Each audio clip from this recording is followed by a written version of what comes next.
bisa tak prangguli, pinggir dalan kelemot lan neduri bebolotan.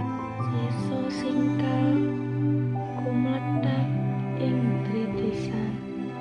Sepo hawa wis ora bisa tak sawang, perawan ngincing pinjung bujung kincing.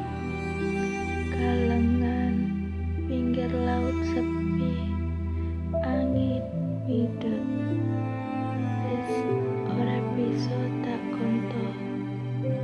Bocah angon gandang mangkat ngguyang, brongkalan longko nantang telo pangarep kecicir.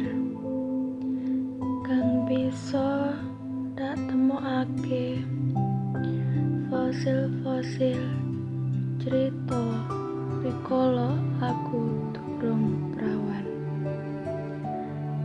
Kinulung kloso kang nate kinelar ing latar,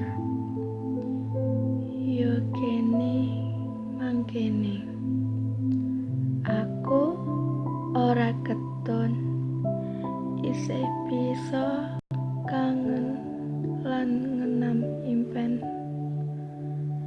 Pranyata katresnan iku mung ayang-ayang, potret panguripan